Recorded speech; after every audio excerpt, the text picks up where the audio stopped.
Stories help us to understand the world around us. They allow us to laugh. They allow us to cry. They give us the ability to feel and provide us with an outlet to heal.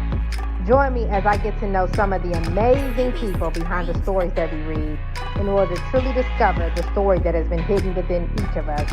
My name is Bree Smith, and this is the AuthorPush Talkshow.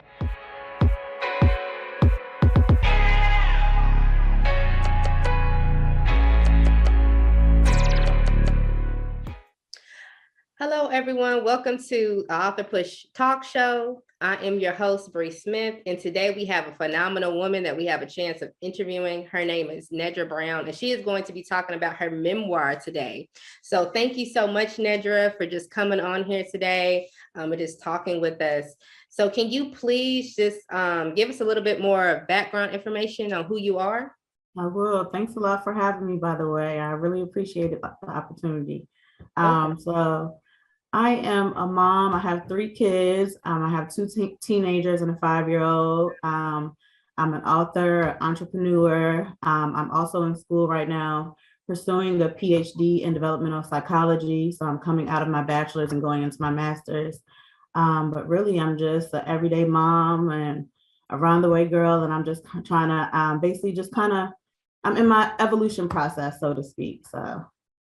Amen. Amen. I definitely hear you on that. And congratulations with school. I didn't went back. I got my bachelor's in psychology, and then I was like, do I get a master's in this nonprofit study? So I ended up just getting a graduate certificate, but I love education. I feel like, I don't know, I just love learning. So I just want to say congratulations on that. And then just to pursue. So I do have a question. So are you jumping? Is your program allowing you to do like both your master's and doctorate at the same time, or? I wish it was like that, because it'd probably be a lot easier. But the master's program will be 1.5 years, and then when I come out of that, the doctoral program will be a 3-year program. So, okay. The bachelor's is about 3.5, so that was like the longest and the most teeth pulling, I feel like, experience. But that's coming to the end, and I'm just like, thank you, Jesus, because Lord knows I'm so tired of writing all these papers. But it's not combined. I wish it was. I do know there are programs like that, though. Okay. Well, that is great news. I love to hear that. So I just want to talk more about your book. So I know it's called Baltimore Imprint, and you said that it is a memoir based upon your life. So can you talk a little bit about what's going on in the book, so that the readers and the listeners could understand? The book is really loaded. It's a lot of experiences in it. It's a lot of traumatic experiences. The book kind of gives an account of like my childhood trauma experiences as well as my marriage. It starts out with one of like the biggest imprints of my life. When I was about 8 years old, my mother and my father divorced, and that was kind of like a traumatic experience, because I went from having like a 2-parent household to a 1-parent household, and the changes were just extremely hard for me. And then my mother went into a new relationship, and she ended up getting into a relationship with a man that was verbally abusive. He was physically abusive, and he was just like the polar opposite of my father. So for about 4 years, I watched her go through this tumultuous relationship, and it kind of scarred me in a lot of different ways. And after just seeing that, the repetition of it and not understanding why she didn't walk away, it kind of just started doing things to my psyche that I wasn't aware of. And at the age of about 11, I intercepted a fight between her and her partner at the time. And it just appeared to me like, this man is either going to hurt my mother severely or he's going to kill her. And I intercepted the fight and I stabbed him. In doing so, he went to the hospital. He was in ICU for a long time, and I had to undergo counseling. And so after going through all these changes, that kind of sent me into a realm of other changes. And the book just kind of talks about those things I went through as a child and how I kind of went through all these traumatic experiences that were not really, I just felt like it was not focused on, even though I had to go to counseling for a short period of time. After the counseling kind of became like the elephant in the room. My parents are very old school Virginia parents. So it's just like, it became that thing where we know it affected you, but nobody's going to touch it. Nobody's going to say anything. And so in turn, seeing that be my environment, I encompassed it. And I kind of carried this paradigm with me of like, don't ask, don't tell, don't speak.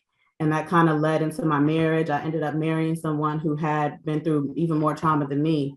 And so his trauma became my trauma. And it just became this whole thing where I kind of started to see my life was just spiraling because I hadn't healed from my previous trauma. And then I had developed basically like a trauma bond with someone because I meet this person. It's like, oh, you've been through these things. I've been through these things. And during my time in the relationship, I tried to heal and I did go through my healing process, but he never did. And so it just became redundant. And I started feeling like, I can help this person, not realizing that I have failed to help myself. I can't offer you solace when I haven't offered it to myself.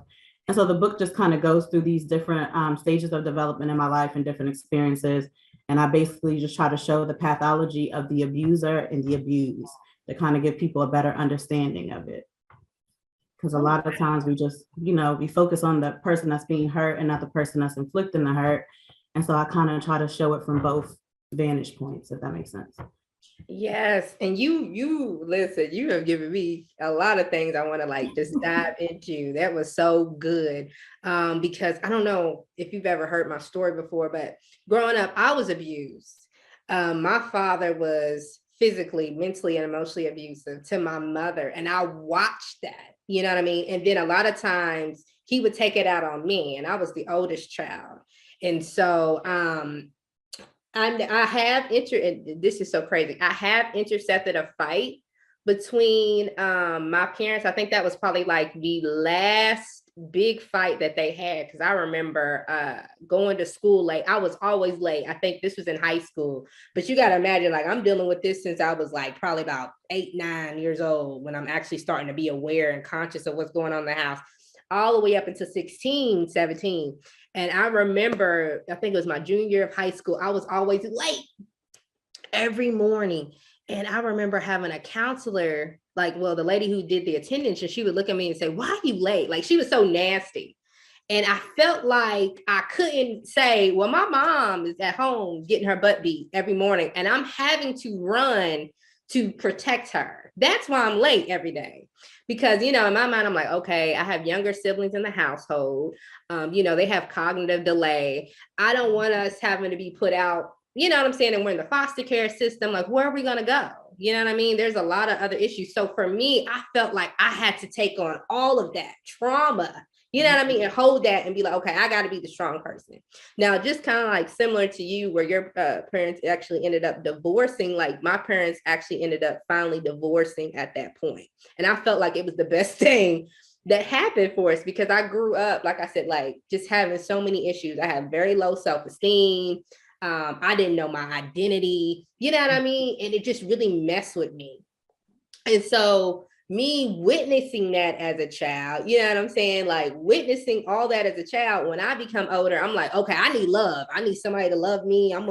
Whoever I find that's going to love me, that's who I'm going to be with, That's right? You're gonna take it. You know what I mean? So I'm running into relationships with people, and they're just like my father. Yeah. And then that's the thing that you gravitate towards. It's almost like we are stamped. And I think one of the biggest things, because I heard you say about the counselor, and it's so funny how just the pathology of abuse and trauma is always just textbook. It doesn't matter who it is, where it's coming from. I remember my brother was labeled a prodigy at a young age. He taught himself how to play cello. He taught himself how to read music.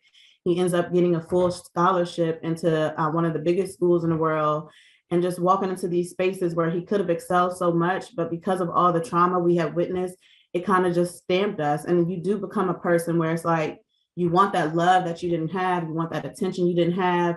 So even when it comes to you in an unhealthy format, you accept it because it's like, I already know this form. I know the broken, I know the tarnished, I know the anger, I know the aggression. And so you welcome it, not realizing that you are just in a cycle, that is unbreakable. And I was just like you. I was the oldest of my siblings, and I was always being like the protector for everybody, even my mom, because as a child, you don't know that this energy that you are putting out into your space is the energy you're supposed to be receiving. And so I internalized a lot of things. And like you, I had a very low self-esteem. People always looked at me and thought like, oh, she's confident, because I was always into hair, fashion, always very smart. And I always had like a flamboyant outer kind of thing going on. So people would look at me and see components of my being that weren't even present, and assume like, oh, Nedra's confident, Nedra's smart, when inside I'm battling all these things that I don't even know how to verbalize. I don't even know how to look at myself and see the value that's there. So, you go into these relationships and it bleeds into other spaces. I found that it was in my romantic relationships and my friendships. And it's just sad because you see so many stories and there's so many strong people that have been broken early on, that they have so much value and so much light, but it's just blocked, and I just, like you, I didn't see myself. And it took me a long time to really see myself. And then once I started breaking down those walls and realizing like, I don't want to be a product of my environment, and making these changes, it was hard for me because I realized that even though I don't want to be in this space, I'm in a relationship with someone that's in the same space as me, and I'm trying to help them, and I haven't even helped myself properly, but it's tough. Right. And I think that's another big thing too. Because that's how it was with me. I'm like, oh, I could fix this person. And then it's like, but girl, you ain't even worked on yourself. Girl, you was over here broken in pieces. How you gonna do it? But girl, I got this. Like, I'm his blessing. We tell ourselves all this stuff that's just not rational. Like, God sent me here to help him. Says he did not. Run. Right. You know what I mean? And I think it took for me, because I remember praying. I was praying a long time for my husband. And I'm praying, I'm like, okay, God, I want a man that's X, Y, and Z. And then I get a man that's X, Y, and Z, and I don't know how to handle him. What to do with him. Yes. And so last year, because like this is like our first year of marriage, going in 2020 into 2021, but it was like having to experience all that. Like, I'm like, okay, I'm taking my brokenness into this relationship. He didn't grow up in an abusive household. Like, his parents was, a nice suburban family, like the typical average American Black family. You know what I mean? They love each other. They supported each other. I never had that. And so for me, I felt like I was self-sabotaging a lot of the relationship. And it was like the Lord was saying, look, you need to wake up, sis. Because if you don't get this together, you're going to end up losing a good man. And this is what you prayed for. This is the blessing that I'm giving you. And you're going to end up ruining it. And so for me, I was like, okay, I got to go and I'm like, babe, we got to do marriage counseling. I need to get actual individual counseling, because I have to go back and deal with my childhood trauma that I never dealt with, because I'm carrying all this pain, all this baggage into our relationship, and it's not fair to you. You know what I mean? It's not. And it's a blessing that you were able to recognize that, because a lot of people don't. And I feel like it's just so weird, because I feel like a lot of times we want love and we go through these different things and we receive it. And when it does come to us in a healthy form, we end up being the unhealthy person, and it's like, we don't see like, I'm still repeating the cycle, because now I have this unhealthy stuff out of my environment and I'm implementing it back in my environment because I haven't healed. But I do think that it's a beautiful thing that you were able to recognize that, because a lot of people don't. And that's part of the reason why I have sat still. Like, since my divorce, I have not been on a date. I have not really given my phone or anything, because I do know that even though I've gone through counseling, I've gone through my healing process, I'm not all the way there. So I just feel like it would not be fair to go into a relationship knowing that I still have these like fragmented pieces that I need to work on. But something I do want to know is like, how did you handle that? Did you sit down and tell your husband, like, I'm being this way because I've been through these things? Or like, how are you able to kind of move through that? Honestly, it was all the Lord, because it was just like a lot of circumstances were just coming up. And when you have like really good people in your life who start to who know you, and they can tell you about yourself, like, sis, like, it's not him, that's you. You know what I mean? And you like, man, for real, I ain't like that, because in your mind, you thinking everything's good. And it began to open up, and the Lord began to show me, and I hate to say it, but this is just me being transparent and real. He was like, this is the ugliness in you. Mm-hmm. Yep. Yes, you're a beautiful woman. You have beautiful qualities, but this is the brokenness and this is the ugliness in you. And in order for me to elevate you, in order for me to help expand your life and your marriage, and you know what I'm saying, for you to move into the area and the calling that I have for both of you guys, I need you to deal with that. And I'm telling you, the Lord is so good, because I mean, me and him have a really good relationship. So like, he'll sit there and be like, you gotta deal with that. Because he told me one time, it was like, either you deal with that or I'm going to, this marriage will end and he will be married to somebody else. And I think that was like the most hardest truth that I had to swallow and be like, okay, Brianna, you need to get yourself together. You have a good husband. You ain't dealing with the rest of this crap that these women are dealing with out here. Your husband works. He provides for you. He loves you. He's affectionate. Like, I'm sorry, like that's you. And you're going to have to work on that if you want to save your marriage. And me, I realized too, because in my family, I looked at my family on both sides. I have broken, like, it's like a generational curse. You know what I mean? It's like my mother went through divorce, my grandmother went to divorce, like my aunts, my cousins. I'm like, or if they're still married, it's like infidelity. And I'm like, I want to be the person to break the cycle. You know what I mean? And it's so funny. My cousin called me and she said, you got to be the one to break the cycle. And I'm like, if you only knew, I know I got to be the one to break the cycle. And even on my father's side, it's like, people are married, but nobody really is faithful, you know what I mean? Or they're abusive. And I was like, I refuse. And you know what I mean? And I'm like, I don't want to have to sit there and get married again. You know what I mean? So that was like my biggest thing. But I do have a question for you. So do you think people of color are more open to getting mental health now than before? Because I know you had mentioned a lot of, because I know my mother is very old school. It's like, what goes on in this house stays in this house. And I'm one of those people that's like, girl, I'm breaking that. All this, let's be quiet. I'm done. You know what I mean? So I do think for the younger generation, it's becoming more of a thing now. Plus, we have social media. We have all these different people that are acting as martyrs for mental health. But I do think for a lot of the older generation, it's still the same thing. But I do think that people are coming out of that. I even do that with my children. Like, even though I'm studying and stuff and I'm really good with helping people with their mental health, I always try to encourage my children, like, to talk to me, but I always say, do you think you need to talk to somebody else? Because I do know the importance of just having a space where you can vent and just having a party that's just not biased, doesn't know anything but what you are divulging and can see it from a different, level that's not so personable. But I do think people are becoming more aware that mental health is very important. And people are also recognizing these chains and how, a lot of times the lineage of abuse is a lot far behind. It's like you went through it, your parents went through it, their parents went through it, each time leaving all these different scars. And people don't realize that it can be watered down, but you have to choose to break the cycle, like you stated. So I think that is important. But I think people are becoming a more aware and just more ready to do that in regard to their mental health. As back in the day, it was like you never do that. Like you said, what goes on in this house stays in this house. Like my mother has said that so many times. So it's like you kind of know, like whatever you're feeling, even if a teacher or somebody inquires, it's like you say nothing. Yep. So what do you say to a young person who's living or who kind of grew up like us in a very traumatic environment, and they've witnessed a toxic relationship? What advice would you give to them? I think the biggest piece of advice I would give them is just recognizing that you have awareness and we all are observant beings. And if you see something, you feel something isn't right, you need to take a stand and walk away. Because a lot of times we stay in these traumatic spaces because we feel like we need love, we need care, we need support. And most of the times you aren't even getting those things that you're afraid that you won't receive if you leave. It's already not there.